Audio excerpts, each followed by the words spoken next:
Les recuerdo, síganos por el hilo, el hashtag, el Zoom de las 19, que en Twitter ya ha empezado a subir nuestro operador Sebastián Tac.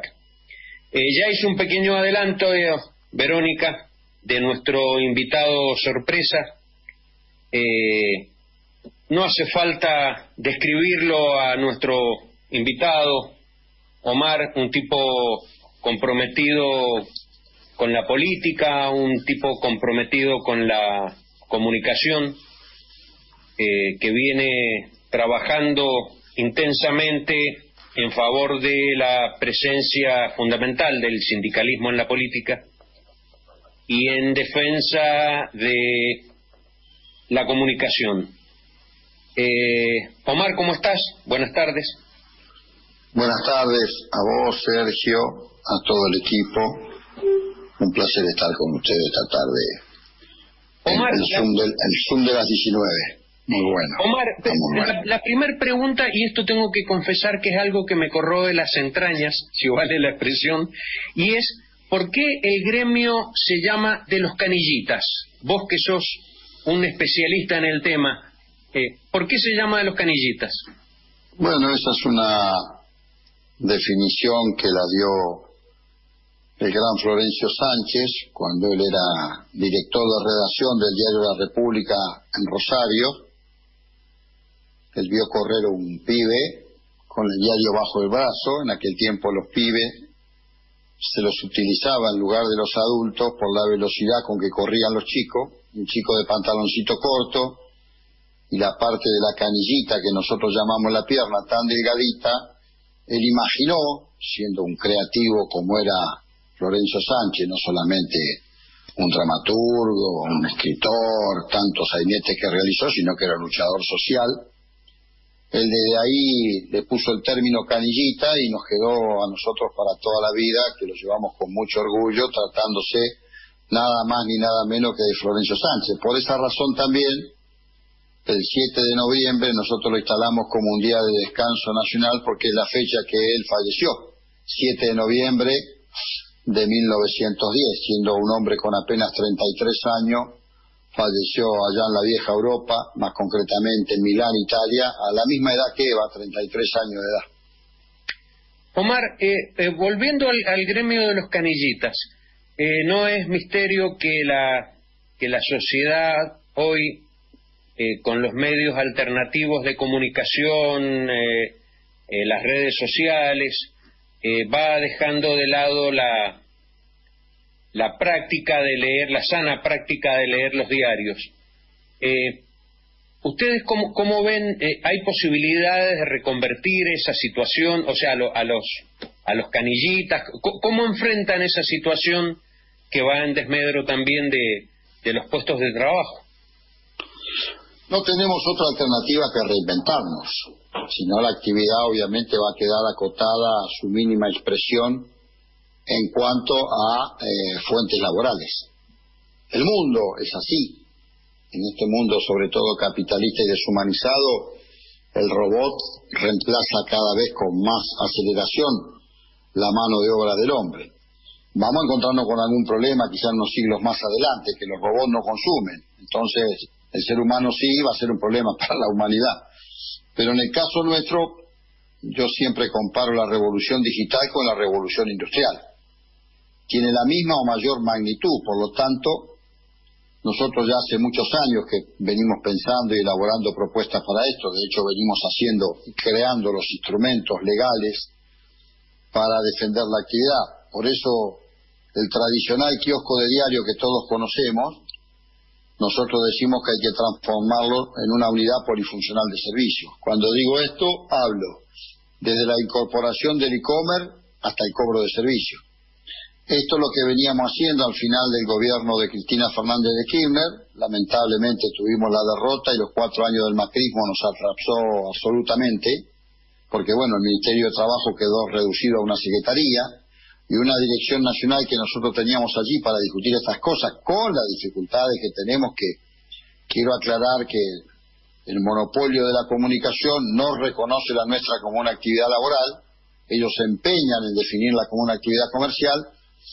Entonces hemos sacado 2 resoluciones al final del mandato del macrismo que ahora pensamos ampliarla y profundizarla en este gobierno nuestro, que ya hemos recuperado al ministerio como tal, la dirección de diarios y revistas, que después de 10 meses de batallar ha sido repuesta nuevamente, y ahora estamos en camino de nombrar a la persona indicada allí para empezar a plantear esto, cómo nosotros logramos nuevos ingresos para el colectivo de hombres y mujeres, porque de lo contrario la actividad va a quedar reducida a una mínima expresión. Los diarios sabios de esto ya se manejan por plataforma digital hace muchísimos años, y un dato que marca el cambio de época,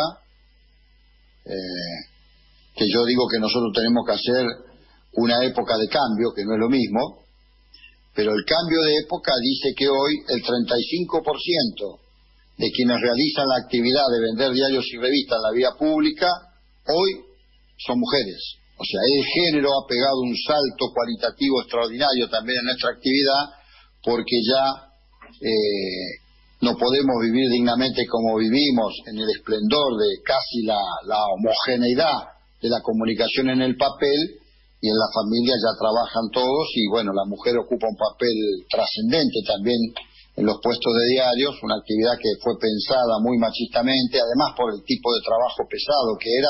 Cargábamos miles y miles de ejemplares en cualquier puesto de diario. Hoy son apenas unas docenas de diarios que recibimos, así que todo eso hace que nosotros tengamos que repensar la actividad, y en eso venimos trabajando hace muchos años, y confiamos que si tenemos la posibilidad de tener un gobierno nacional y popular durante un largo tiempo, podamos seguir reinventándonos. Omar, Verónica, que también te está escuchando atentamente, tiene una pregunta para vos. Adelante, Vero. Gracias, Sergio. ¿Cómo estás, Omar? Gusto escucharte, Vero. Placer. Gracias. También agradecerte el comentario que hiciste sobre, digamos, la emergencia, ¿no?, de las mujeres en los nuevos roles en el espacio público. Y queríamos preguntarte respecto al rol que debería, o que vos crees que puede ocupar el movimiento sindical en la construcción de una nueva hegemonía popular para que ayude a la desconcentración de medios. Mira, en primer lugar hay una responsabilidad que le cabe al movimiento de los trabajadores. La primera, y tengo que empezar por una autocrítica propia. Nadie te viene a golpear la puerta de tu casa si vos no tenés la decisión de la acción política de ser protagonista.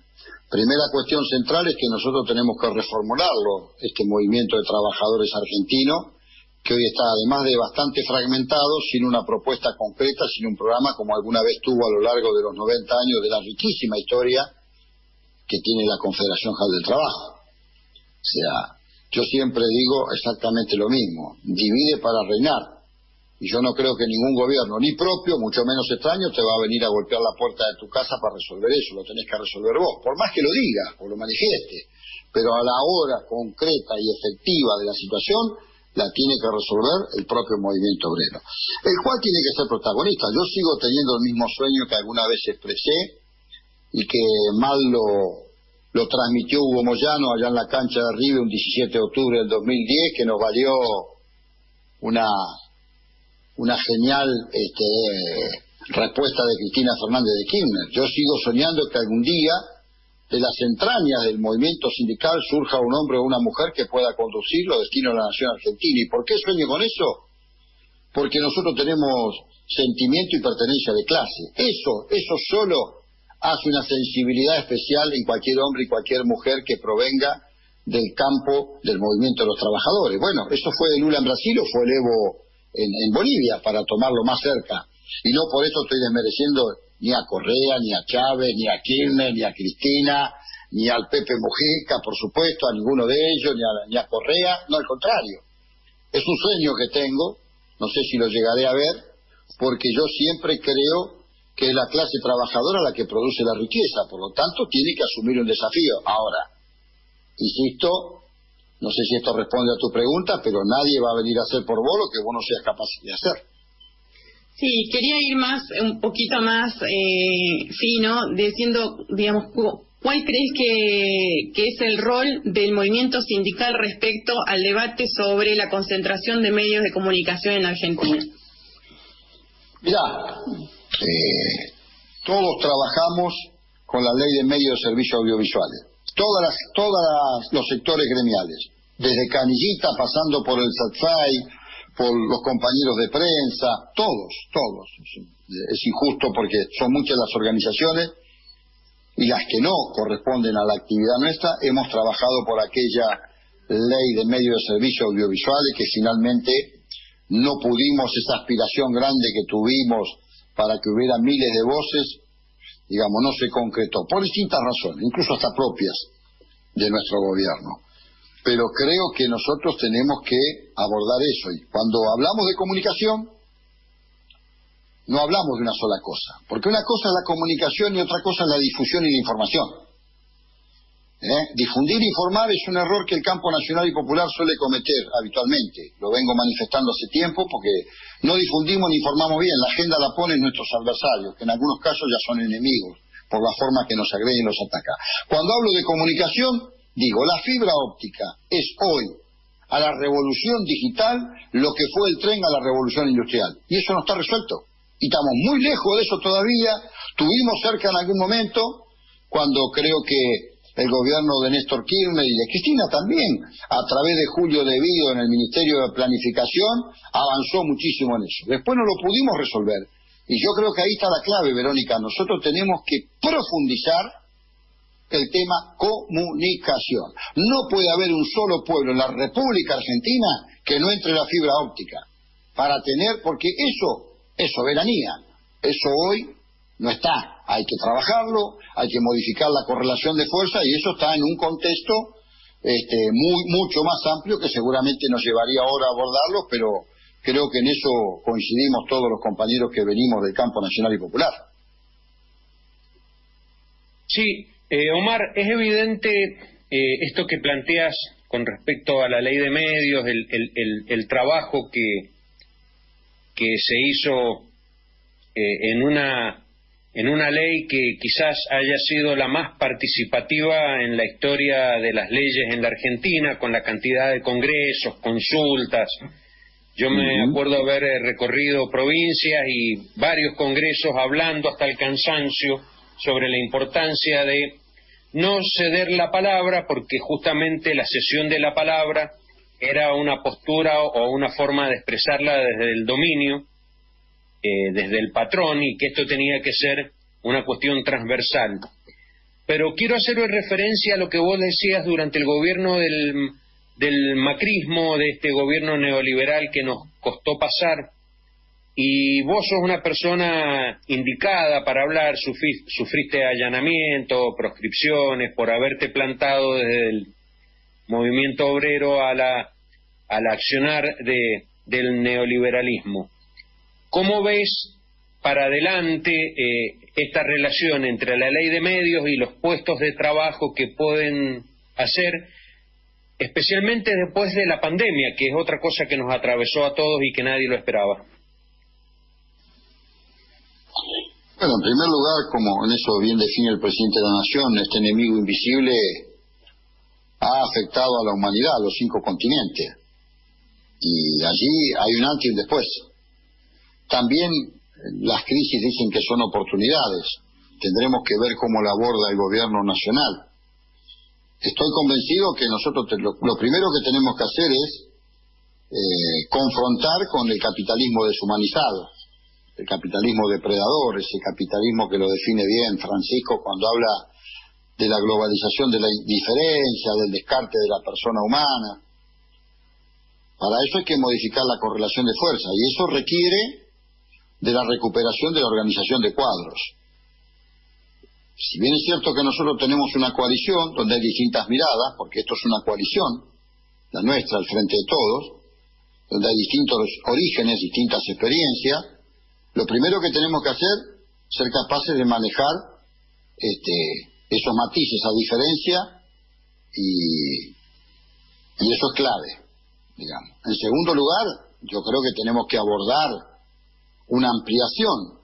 Lo dijimos durante la campaña, que el Frente había logrado la unidad lo más ancho posible para ganar, pero que después teníamos que seguir ampliando para gobernar. Ahora, para seguir ampliando para gobernar, hay que ponerse claro.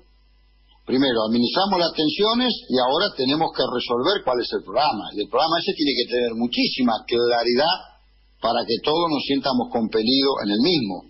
¿Por qué? Porque la pandemia, al finalizar, ya está dejando millones de pérdidas de puestos de empleo. No lo digo yo, lo dice cualquier informe de la Organización Internacional del Trabajo en el mundo. Esto está sucediendo, son cientos de millones de pérdidas de puestos de trabajo. Bueno, en este esquema que tenemos hoy del capitalismo especulativo y financiero, en el cual Argentina está allí adentro, porque no es que estamos en un mundo socialista, va a ser muy difícil, muy complejo, muy complicado. Y esto solamente puede tener una posibilidad si la batalla es acompañada por el campo nacional y popular, y los de abajo acompañan a los de arriba, y los de arriba tienen la suficiente claridad para intentar y el convencimiento de modificar esa correlación de fuerzas. Fíjate, un solo ejemplo te doy. Comienza la pandemia y a los 20 días Paolo Roca despide 1.450 trabajadores sin despeinarse.